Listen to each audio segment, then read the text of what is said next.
वा असा कडक चहा असल्यावर मूड फ्रेश का नाही होणार माणसाचा? अहो मग यायचं वरचे वर, चहा बी होईल, कामाच्या गोष्टी बी होतील नाही का? ते तर कामाचं होईलच हो, पण आम्ही विशेष कारण काढून आलो इकडे. पुढच्या आठवड्यात आमच्या गावात दरवर्षीप्रमाणे देवाचा मोठा उत्सव साजरा करायचा आहे. बा आणि आम्ही महाआरतीसाठी तुमचं नाव सुचवलंय. चालेल ना? अहो आता तुम्ही सुचवलंय म्हणल्यावर नाही कसं मानायचं. यावर्षी या उत्सवात एक खास गोष्ट आहे, हा. ती म्हणजे परडीचा उत्सव. गावात दर 5 वर्षांनी हा उत्सव साजरा केला जातो बरं का. परडीचा उत्सव म्हणजे काय? ती गावची प्रथा आहे. या उत्सवामध्ये आमच्या नदीच्या पाण्यावर परडी तरंगते. अहो तुम्ही येऊन तर बघा, लय मजा असते. ये आम्ही नक्की येऊ. ऐकलं का?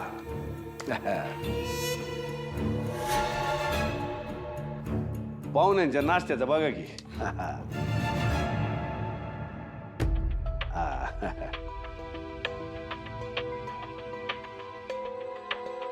शत्रुघ्नराव, तुम्ही वडील होणार ही बातमी आमच्या कानावर आली बरं का. आणि तुम्ही आजोबा, हा. तुमच्या दोघांचं बी अभिनंदन. धन्यवाद. धन्यवाद. आणि डॅडी, हा. आमच्या कानावर सकाळी अजून एक बातमी आली. यांच्या भावाचं म्हणजे त्या सूर्याचं लय मोठं ऑपरेशन झालंय. ते आमचे जावई बापू लय धडपडे बा. किरकोळ अपघात झाला, त्यात जखमी झाले, म्हणून तो त्यांच्या धाकट्या बहिणीला इथं आणून ठेवला. म्हटलं निवांत राहिले तर नाश्त्याचं बघताय ना.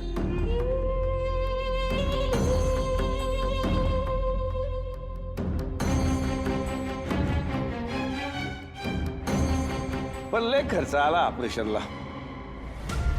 काय सांगता? मग तुमच्या जावई बापून हा खर्च भागवला कसा? आता आम्ही असताना त्यांना काय काळजीचं कारण आहे का? जाग्यावर 20 लाख रुपये दिले डॉक्टरला. पुण्याहून डॉक्टर पाटणकर आले होते ऑपरेशनसाठी, पण आधी 20 लाख रुपये भरा म्हणले. आता आमच्या कन्येला धक्का बसला हो का तिच्या सरांनी अशी अचानक पैशाची मागणी कशी केली बा. आता तिच्या मनातून तिचे सर म्हणजे तिचे गुरु उतरू नयेत म्हणून आम्ही त्या हॉस्पिटलच्या डॉक्टरला खोटंच सांगितलं का हे सगळं आम्ही घडवून आलो. कसे एक वेळ बापाशी भांडता येईल, गुरुची प्रतिमा मलिन झाली तर ती सुधारता येत नाही ना. अहो तुम्ही जे बी काय करणार ते चांगलंच करणार हो. आणि तुमचं जावई बापूवरचं प्रेम आम्हाला माहिती नाही का काय?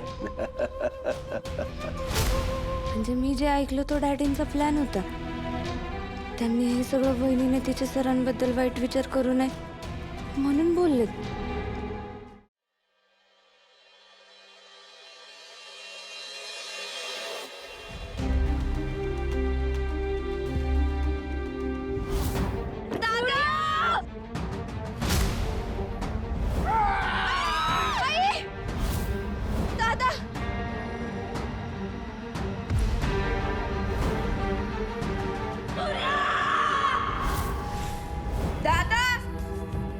भागू, काय झालं? झो, काय नाही.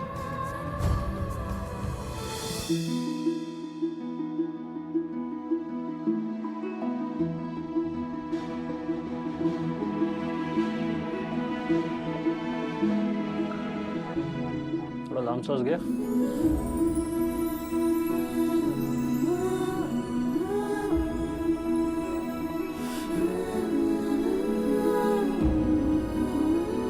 तुम्हाला चालायला काही त्रास होतोय?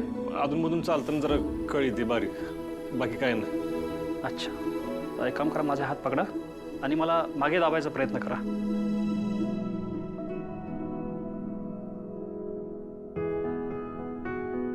Good good good. Okay. Doctor Tulja, पेशंटची प्रगती चांगली आहे आणि रिकव्हरी फास्ट होतीये. मग मी घरी जाऊ शकतो ना आता? डॉक्टर साहेब, डोंगरावड्या कामाला पण मी कधी कटाळलो नाही आहो. मी तर पडून पडून आहे ना लय वैताग आलाय. असं अंगपायातनं मुंग्या येतो तो आराम करून. बघा ना जरा. मी आजच तुम्हाला डिस्चार्ज देतो. काही फॉर्मॅलिटी पूर्ण कराव्या लागतात ते मी करतो.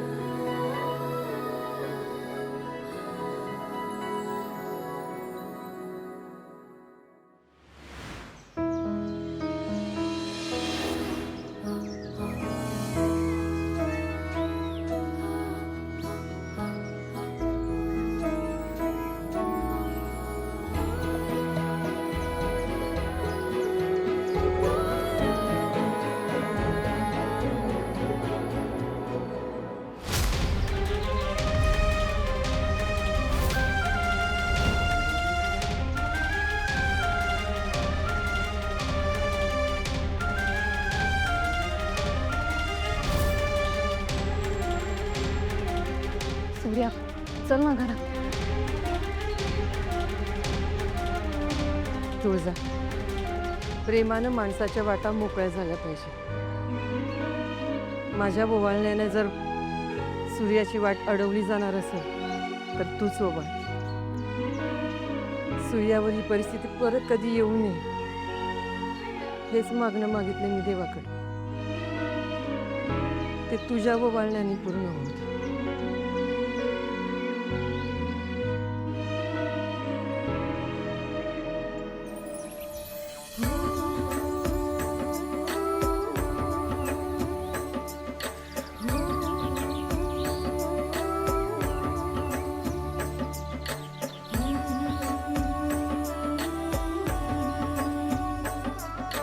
आता तरी येशील ना आत?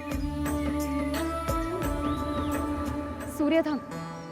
एवढ्या मोठ्या संकटातून वाचलास, दृष्ट तर काढायलाच हवी ना. राजू, आतून भाकरीचा तुकडा घेऊन ये ना.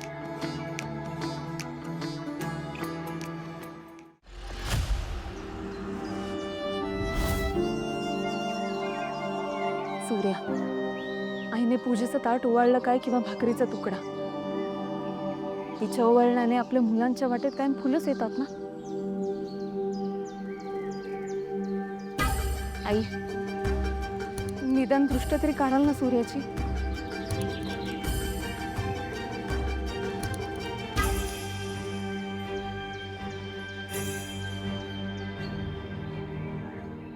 आल्या गेल्याची, भूताखेताची, झाडा पानांची कुणाची बी नजर माझ्या लेकराला लागू नये.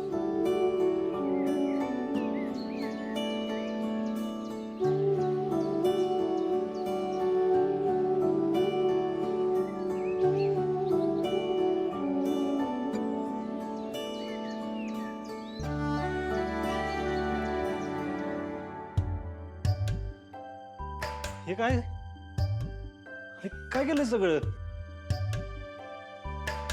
राजू, कशाला केलंस तू हे सगळं? मी या खाट्यावर राहणार नाही हं? हा. दादा, तू त्या कॉटवर राहणारच म्हणून केलंय का आम्ही हे सगळं? आता तर आम्ही देवाकडे प्रार्थनाच केली की अशी वेळ परत तुझ्या आयुष्यात कधीच येऊ नये. पण आता आलीच आहे ना, तर आम्ही तुझी भरपूर काळजी घेणार आहे.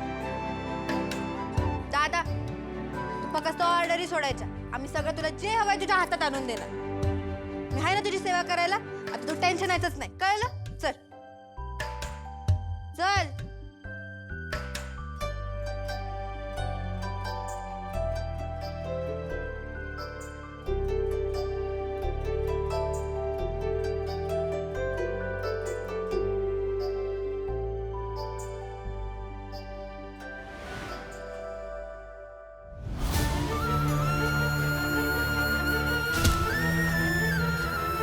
भाजी काका,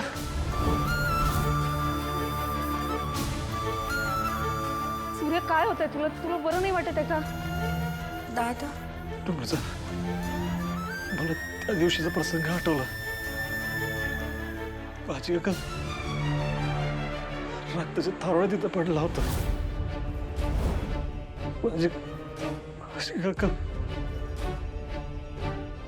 त्याला बघितल्यावर त्रास गेला होता माझ्या. अजून पण डोळ्यासमोरून माझ्या भाजी काका परत येईल असं वाटलं बी नव्हतं का. ते परत दिसलं त्यावेळी अशा अवस्थेत. माझ्या या परिस्थितीमुळे त्याच्या अंत्यसंस्काराला बी मला जाता आलं नाही. ती माणसं कोण होती ही आठवलं जरी ना तरी का का मारला असेल भाजी काकाला? का कोणी मारला असेल त्याला? माझ्या जीवाभावाचा माणूस गमावलाय मी. सूर्या, हे बघ, तुझ्या भावना मी आता समजू शकते, पण तू आता शांत हो बरं. मी ना तुला आधी पण सांगितलंय, एवढा स्ट्रेस घेणं तुझ्या तब्येतीसाठी चांगलं नाहीये रे. हां, घरात जो हल्ला झाला तो सगळ्यांसाठीच धक्कादायक आहे. पण सूर्या, पोलीस आपापल्या परीने तपास घेत आहेत ना. हे सगळं का केलं, कुणी घडवून आणलं, हे लवकरच कळेल आपल्याला. कळलंच पाहिजे. जी कोणी माणसं असतील ना, त्यांना असं तसं नाही सोडणार मी. आपल्या गावातली होती का ती? नाही तुळजाऊ, आपल्या गावातली असती तर मी ओळखलं नसतं का त्यांना? आणि त्या आपल्या गावातलीच काय, आसपासच्या कुठल्याच गावातली नव्हती ती माणसं. प्रश्न भरपूर आहेत आणि उत्तरं मिळत नाहीयेत. पण सूर्या, आत्ता तरी तुला तुझ्या तब्येतीकडे लक्ष देणं हे जास्त गरजेचं आहे. ह्या सगळ्या गोष्टीचा उलगडा लवकरात लवकर होईलच. सूर्या, जाणारा माणूस निघून गेला रे, पण ना त्याच्या चांगल्या आठवणी जपून आपण पुढे जाणं गरजेचं आहे की नाही? तू शांत हो. हे बघ, तुला आता दुपारच्या गोळ्या घ्यायच्यात, त्यामुळे ना तू आता काहीतरी खाऊन घे आणि मग मस्त आराम कर. तुझं मला आता काय नकोय, मला जरा शांत बसू दे. अरे असं काय करतोस?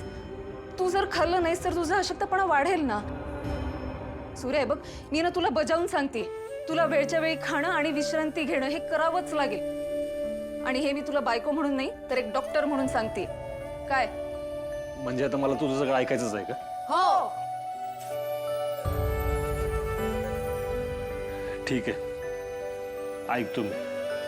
पण त्या आळणी जेवण देऊ नका आता राव मला. जीवन सगळं फिरतं माहिती का ते? दादा, टेन्शन नॉट. तुझ्या जेवणात ना आम्ही जरा बदल केलाय, तर ऐक. तू ना मस्तपैकी दाल खिचडी खायची, हा, पण फक्त बिना तेल आणि बिना मसाल्याची. हवं तर एखादी चपाती खाऊ शकतो, पण चहा पूर्णपणे बंद. हा, तर कोरा चहा दिवसातनं एकदा मिळेल तुला. आणि संध्याकाळचं जेवण बिना जरा हलकच करायला सांगितलंय, पण त्यात पण बिना तेल आणि बिना मसाल्याचे चविष्ट पदार्थ आम्ही करून घालू तुला. आणि मग तू हळूहळू बरा व्हायला लागलास ना की मग साजूक तुपातला शिरा, पोहे, चकुल्या, उपीट हे सगळं तुला खायचंय ना? तुला खायचंय ना? हे बघ सूर्या, काही दिवस पथ्य पाळावेच लागतील. तू एकदा बरा झालास ना की मग तुला हवं ते मिळेल. पण हा, तोपर्यंत तुला विश्रांती घ्यावीच लागेल. आता तुम्ही सगळ्यांनी मिळून ठरवलं म्हणलं माझं काय चालणार आहे का? नाही.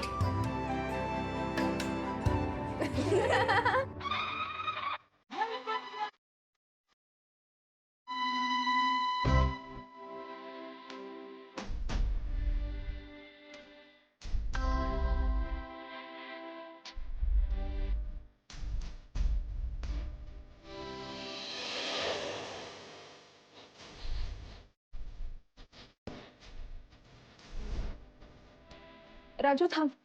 सूर्या, ही जरा पिशवी उचलतोस का?